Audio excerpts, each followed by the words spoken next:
S, வீடு, schools, hotels, store room இங்கெல்லாம் partition wall கட்டணும்னாலும் இப்போ பில்டிங் போனஸோட first choice Renocon Rapid Wall Panels.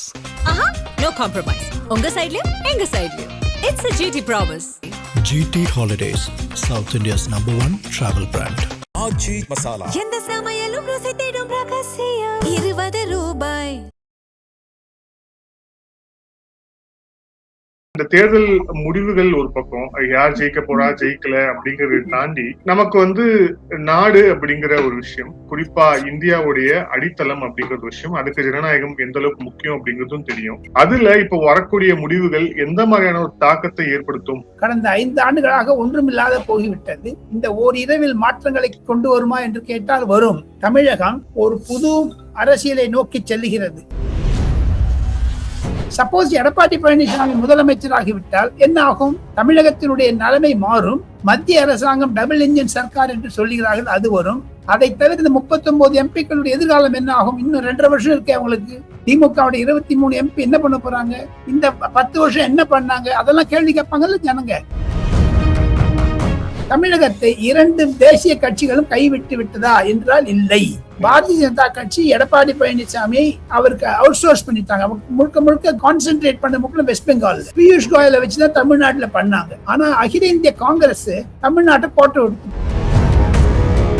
West பெங்கால இதுவரை பார்க்காத வன்முறையற்ற ஒரு எலெக்ஷன் நம்ம பார்த்திருக்கிறோம். ஆனா அதே மாதிரி ரிசல்ட்டுக்கு அப்புறமும் அது தொடருமா அப்படிங்கிற ஒரு கேள்வியும் இருக்கு. சோ வெஸ்ட் பெங்கால்ல என்ன மாதிரி விஷயங்கள் நடக்க வாய்ப்பு இருக்குன்னு நினைக்கிறேன். வன்முறை என்பது தமிழகத்திலும் தொடர்ந்தாலும் தொடரலாம். காரணம், எடப்பாடி பழனிசாமி அறிக்கையை பார்த்தால் அந்த பயம், அச்சத்தை வெளிப்படுத்துகிறது. ஸ்டாலினுடைய எதிர்காலம் 23 திமுக எம்பிக்களுடைய ஒரு மத்தற்ற போக்கு, ஒரு மெத்தனமான போக்கு, சோம்பேறித்தனமான போக்கு தமிழக வளர்ச்சி திட்டங்களில் ஒரு வாதத்தை ஏற்படுத்தி விட்டது. நெகட்டிவிட்டி வந்துடுச்சு. முக ஸ்டாலின் எவ்வளவு சொன்னாலும் அவங்க சரியா பார்லிமெண்ட்ல பிரதிபலிக்கிற. ராகுல் காந்தி சொன்னதையே கேட்டுனாங்க. ரஃபேல், ஹிண்டன்பர்க், அப்புறம் பிகாசிஸ், ரஃபேல் அப்படிலாம். தமிழ்நாட்டுக்கு என்ன பண்ணாங்க சார் அவங்க? வளர்ச்சியை காண்பித்ததுனால்தான் நரேந்திர மோடி வட மாநிலத்தில் 3 முறை பிரதமர் ஆனார். வளர்ச்சியை காண்பிக்காதனால்தான் கருணாநிதியுடைய மகன் முக ஸ்டாலின் தோல்வி அடைய இருக்கிறார். ஆதரணியர்களுக்கு அன்பு வணக்கம். இன்றைய சிறப்பு நேர்காணலில் நம்முடன் இணைந்திருக்கிறார் மூத்த பத்திரிகையாளர் டெல்லி ராஜகோபால் அவர்கள். சார் வணக்கம். நமஸ்காரம் பா. நமஸ்காரம். நமஸ்காரம் சார். இன்னும் ஒரே ஒரு இரவு மட்டும்தான் இருக்கு பாக்கி. கடந்தா தேர்தல் முடிவுகள் நமக்கு எல்லாருக்குமே தெரிஞ்சிடும். நாளைக்கு நேற்றுக்கு நமக்கு தேர்தல் முடிவுகள் ரிசல்ட் நம்ம கையில இருக்கும். இப்ப இந்த நேர்காணல்ல உங்ககிட்ட ஒரு சீனியர் ஜேர்னலிஸ்டா, இப்போ இந்த தேர்தல் முடிவுகள் ஒரு பக்கம், யார் ஜெயிக்க போறா ஜெயிக்கல அப்படிங்கறத தாண்டி நமக்கு நாடு அப்படிங்கிற ஒரு விஷயம், குறிப்பா இந்தியாவுடைய அடித்தளம் அப்படிங்கிற ஒரு விஷயம், அதுக்கு ஜனநாயகம் எந்த அளவுக்கு முக்கியம் அப்படிங்கிறதும் தெரியும். அதுல இப்ப வரக்கூடிய முடிவுகள் எந்த மாதிரியான ஒரு தாக்கத்தை ஏற்படுத்தும் அப்படின்னு நீங்க நினைக்கிறீங்க?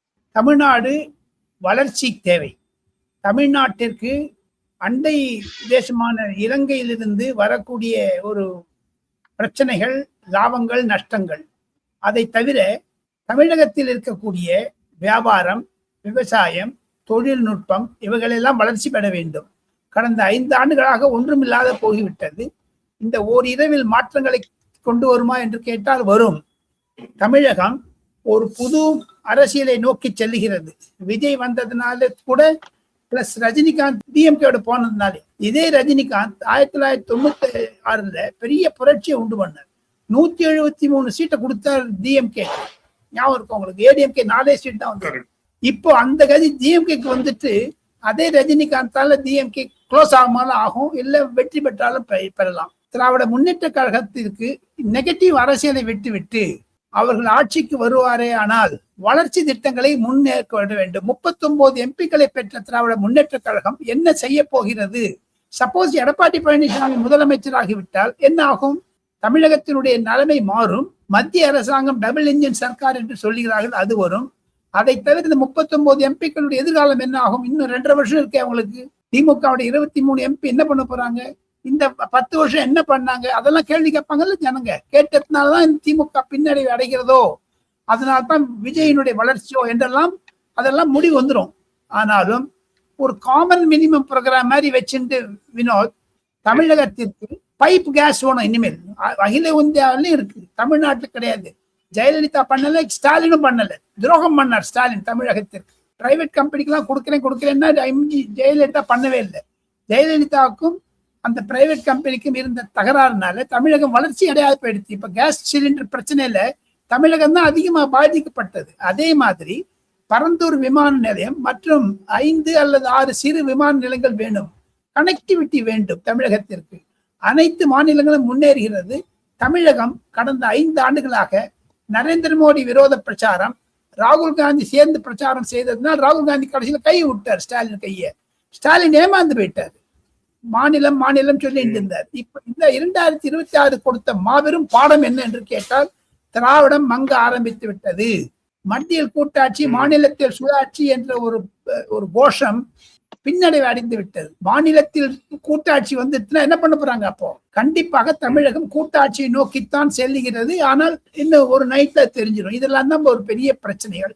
ஆனால் டெல்லியில் இருக்கக்கூடிய அகில இந்திய அமைப்புகள், குறிப்பாக பாரதிய ஜனதா, அனைத்து இந்த கட்சிகள், சிபிஐ, சிபிஎம், பிஜேபி, காங்கிரஸ், பிஜேபியில நினைக்கிறாங்க எடப்பாடி பழனிசாமி கண்டிப்பாக வந்து விடுவார், கூட்டணி ஆட்சி அமைக்கும். எப்படி அமித்ஷா முன்னாடி சொல்லி வந்தாரோ அதே மாதிரி. கம்யூனிஸ்ட் கட்சிகளுக்கெல்லாம் தயக்கம் இருக்கிறது. பொலிட் பீரோவுடைய மெம்பர்கள் எம்ஏ பேபி, பிரசாந்த், பிரகாஷ் கராத் போன்றவர்கள் எல்லாம் சொல்லுகிறார்கள், பிருந்தா கராத் உள்பட தமிழகத்தில் திமுக ஆட்சி ஒரு மோசத்தை செய்து விட்டது. தொழிலாளர் நலனை தவிர தமிழகத்தில் பூஷ்வாக அரசாங்கம் என்று அந்த கம்யூனிஸ்ட் கட்சியினுடைய செயலாளர் சண்முகம், சோபாலகிருஷ்ணன் சொல்லுவதையெல்லாம் அவர்கள் எதிரொலிக்கிறார்கள். அடுத்தது காங்கிரஸ். காங்கிரஸ் தமிழ் வெற்றி கழகத்துடன் 2029 போவதற்கான அறிகுறிகளை கொடுத்து விட்டது. 2026 காங்கிரஸ் வாக்குகள் திமுகவிற்கு சென்றனவா இல்லையா என்பது ரிசல்ட்டுக்கு அப்புறம் தெரிஞ்சிடும். ஆனால் ஒத்துமை இல்லாத போயிடுச்சு. தமிழகத்தை 2 தேசிய கட்சிகளும் கைவிட்டு விட்டதா என்றால் இல்லை. பாரதிய ஜனதா கட்சி எடப்பாடி பழனிசாமியை அவருக்கு அவுட் சோர்ஸ் பண்ணிட்டாங்க. முழுக்க முழுக்க கான்சென்ட்ரேட் பண்ண முக்கியம் வெஸ்ட் பெங்கால்ல பியூஷ் கோயலை வச்சுதான் தமிழ்நாட்டுல பண்ணாங்க.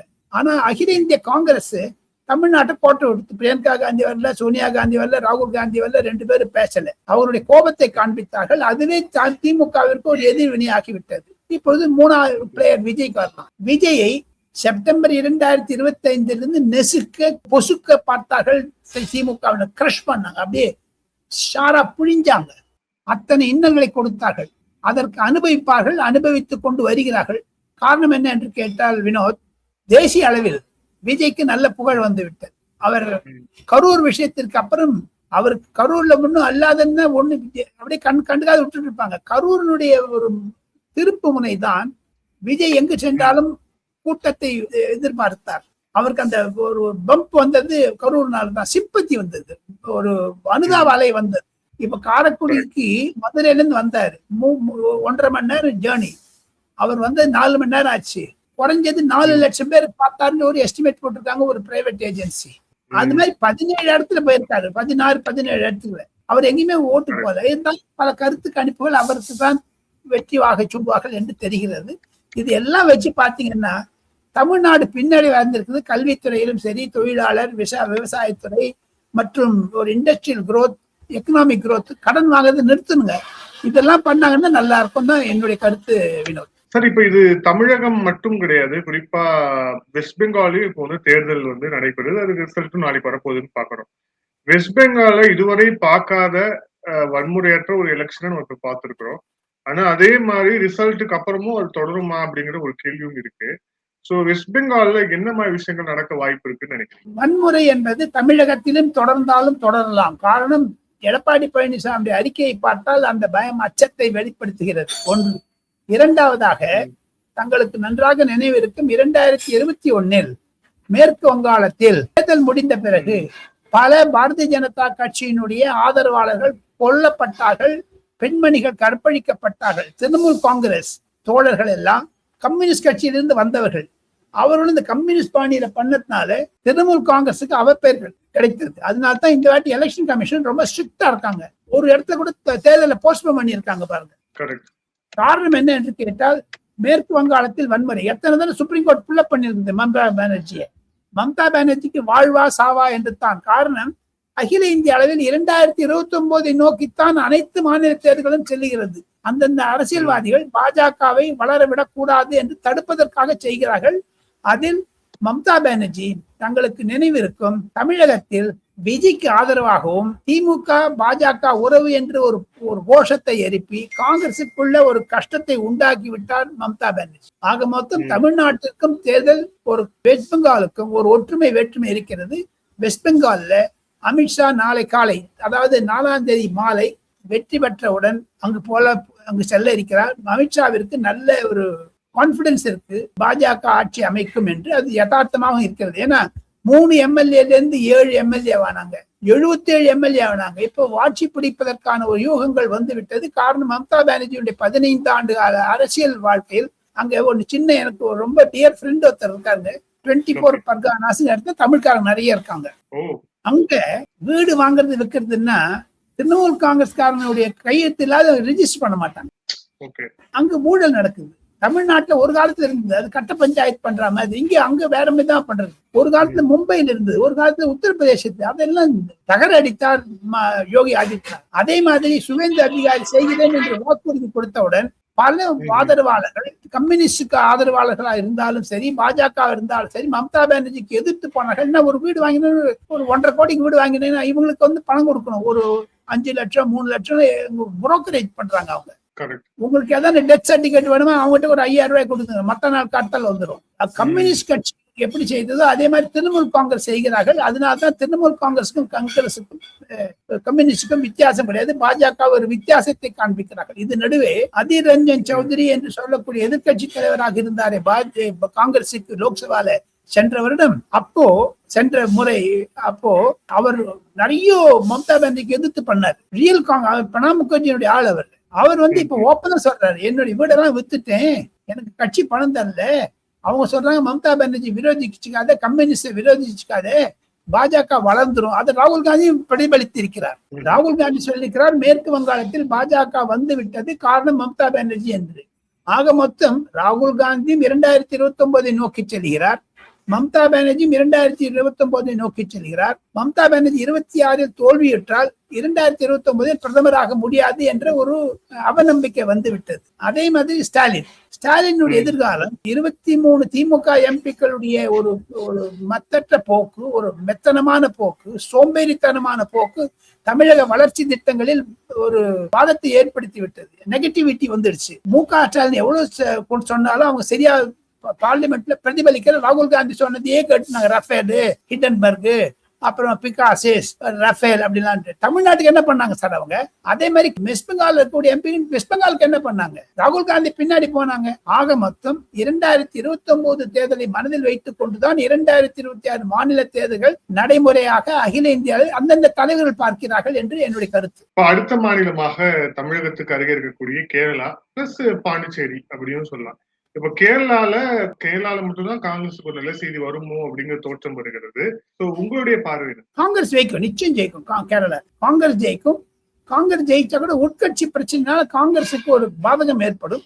எப்படி அண்டை மாநிலமான கர்நாடகாவில் காங்கிரசுக்கு ஆட்சி பிடித்ததிலிருந்து இழுவரி சண்டை சித்தராமையாவிற்கும் DK சிவகுமாருக்கும். இப்பொழுது 85 வயது குடுகுடு தாத்தா மல்லிகார்ஜுன் கர்கே முதலமைச்சர் ஆவதற்கான தீவிரமாக செய்துவிட்டு வருகிறார். அவர் MP பதவி போக போகிறது ஜூன் மாசம். ஆக மொத்தம் கேரளாவில் காங்கிரஸ் வந்தா கூட இழுபறி நிலைமைத்தான் இருக்கும். எப்படி பஞ்சாப்ல இருந்ததோ, கேப்டன் அமரேந்தர் சிங் இருந்ததோ அந்த மாதிரி. ராகுல் காந்தி யாரையும் வாழ விட மாட்டார், சாக விட மாட்டார். அதனாலதான் கேரளால ஆட்சிக்கு வந்தாலும் சரி கண்டிப்பா காங்கிரஸ் வரும் கேரளால. அப்படி வந்ததுன்னா ராகுல் காந்தி ஒரு பழியை சுமக்க வேண்டிய நேரம் வரும். KC வேணுகோபாலை முதலமைச்சர் ஆக்கினால் அந்த கட்சி பிளவுபடாது, எதிர்ப்பு அலை அதிகமாகும். புதுச்சேரியில NR காங்கிரஸ் ஈஸியா வந்துடும். ஒண்ணு பாருங்க, இந்த 5 மாநில தேர்தலிலும் புதுச்சேரி சைலண்டா போயிடுச்சு. ஏன்னா சின்ன மாநிலமா இருந்தா கூட அவர் தன்னுடைய தலைமையை காட்டினால் காங்கிரசும் திமுகவும் பிரிந்து விட்டது, அங்க ஒற்றுமையாக போடவில்லை. அதை தவிர NR காங்கிரஸ்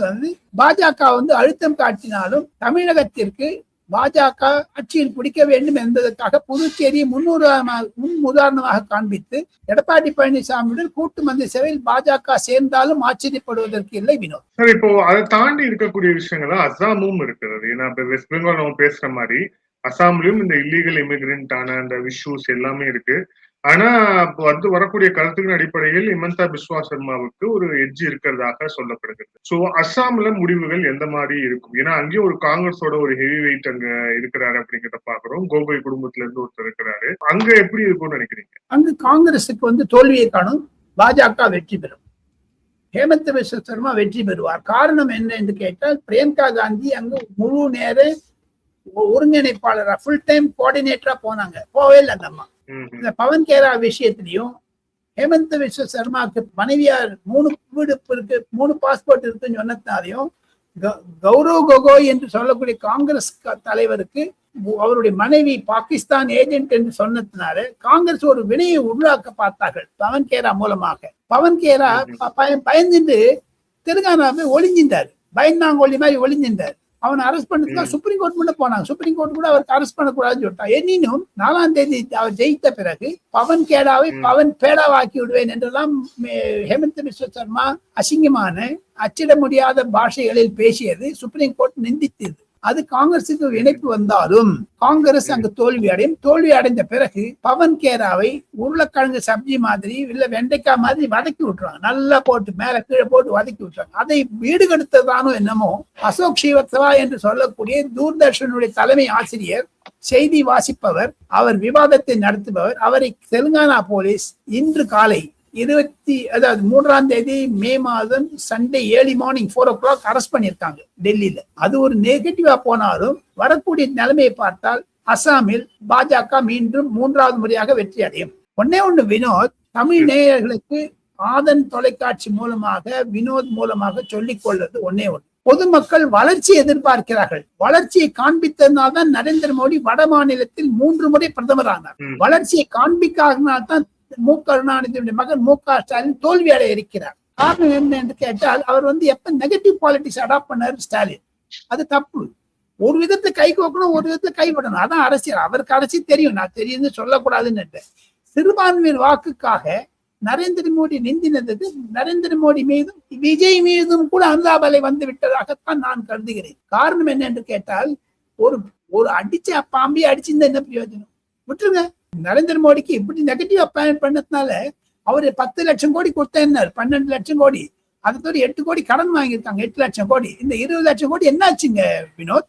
டாஸ்மார்க்ல இருந்து 3.5 கோடி வருஷத்துக்கு லாபம் வருதுன்னு சொல்றாங்க. இது தவிர ட்ரக் மெனேஸ் வேற. இதனால்தான் திமுக தோல்வி அடையுது. இதனால்தான் வினோத் நான் சொல்றேன், விஜய்க்கு வெற்றி வாய்ப்போ இந்த எடப்பாடி பழனிசாமிக்கு வெற்றி வாய்ப்போ இருக்கக்கூடும் என்று வட இந்திய ஊடகங்கள் சரிக்கிறது. தமிழகத்தில் திமுக தோல்வி அடைந்தாலும் வெற்றி அடைந்தாலும் நான் ஒரே ஒரு புகார் வைத்திருக்கிறேன். நானும் ஒரு பத்திரிகையாளர், 45 ஆண்டுகள் டெல்லியில் இருந்தவன். தமிழக பத்திரிகையாளர்கள் சோரம் போனார்கள். புதிய தலைமுறை மற்றும் தினத்தந்தி, நியூஸ் 18, நியூஸ் 7 போன்ற ஊடகங்கள் நெறியாளர்கள் திமுகவிற்கு நல்லது செய்தேன் என்று சொல்லி கெடுதல் செய்தார்கள், கெடுதல் செல்கிறேன் என்று சொல்லி நல்லது செய்தார்கள். திமுகவுடைய அவல நிலைக்கு நெறியாளர்கள், தொலைக்காட்சிகள், மீடியா தான் காரணங்க. என்னை பொறுத்த மட்டும் அடிச்சு போட்டு சொல்லாங்க, துரோகம் செய்தார்கள். அந்த யூடியூப் கொஞ்சம் பேலன்ஸ் ஆச்சு. இல்ல அப்படின்னா அந்த விஜய் என்ட்ரி இருந்து அப்படி மேசிவ் என்ட்ரி இருந்திருக்காது வினோத். இதே ஊடகங்கள் இப்பொழுதே அந்த வட மாநிலத்தில் இருக்கக்கூடிய ஆக்சிஸ் இந்தியா பிரதீப் குப்தா அடிச்சு போட்டு சொல்றாரு விஜய் வருவார்னு. வராரா இல்லையா நாளைக்கு தெரிஞ்சிட்டு போகுது 4ஆம் தேதி. இருந்தாலும் ஏன் தமிழகத்தில் ஒரு சுதந்திரம் இல்லை? பத்திரிகை சுதந்திரம்